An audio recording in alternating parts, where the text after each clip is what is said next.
Allah nyantau. Ya nek kapra-purah nak betul. Allah nyantau. Utenging di jauh bila. Allah nyantau. Mesti nak bahagia jauh.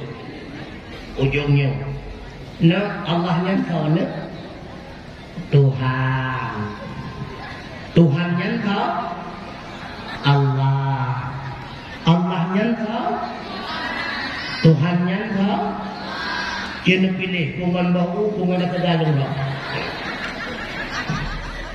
So Allah lo kata Allah nyantau. Yang wujud seluruh mak. So Allah yang wujud seluruh mak. Mak menyahana kewujud makhluk kan Allah. Karena yang sama lagi urutan yang apa mae kau yang ba matamu. Mak menyahana ke ba matamu kan apa mae? Kata Allah. So Allah berarti kan buat dawanya. Allah adalah sabah zat yang wajibna dengan begot.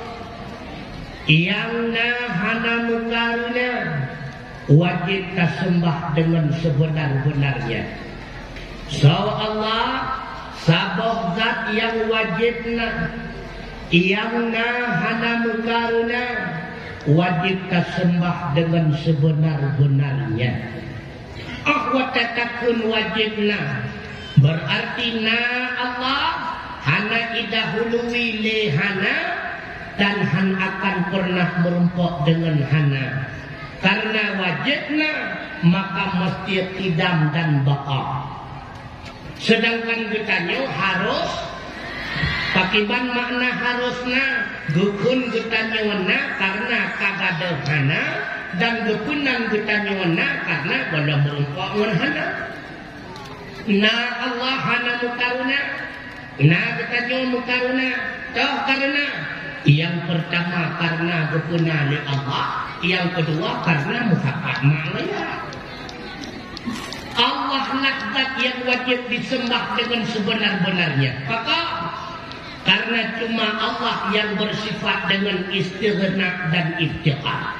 Putra istighna sifat-sifat yang itunya dia adalah zat yang maha kaya, tidak butuh kepada apapun dan siapapun. Kita menganggap istighna dari 20 sifat. Siblah boh sifat di dalam. Tahu siblah boh sifat. Sabok daripada nafsi wujud. Buat daripada salbi qidam baqa mukhalafatu lil hawadith qiyamuhu binafsi. Lepoh daripada ma'ani. Sama, basar, kalam. Lepoh daripada ma'nawiyah. Sami'un, basirun, mutakallimun. Dan dianya pula yang bersifat iftiqar. Watra iftiqar, sifat-sifat yang menunjuki bahwa segala sesuatu senantiasa butuh kepadanya. Maka kita mau nak iftiqar daripada sifat 20 berjumlah 30. Sabah daripada salbi wahdaniyah, Tutup daripada ma'ani, kudrah, iradah, ilmu, hayah. Tutup daripada ma'nawiyah, qadirun, muridun, alimun, hai. Maka Allah tetabuh makna la ilaha illallah. Hanana endat yang memiliki sifat istighna dan sifat iftiqar. Maka hanana endat yang sah jatuh Tuhan, yang patut tersembah dengan sebenar-benarnya, illa melainkan zat yang memiliki istighna dan iftiqar, yang sah jatuh Tuhan, yang patut tersembah dengan sebenar-benarnya, itulah zat bernama Allah. Maka berangkum li ulama, la ilaha illallah, la ma'budu bihaqqin illa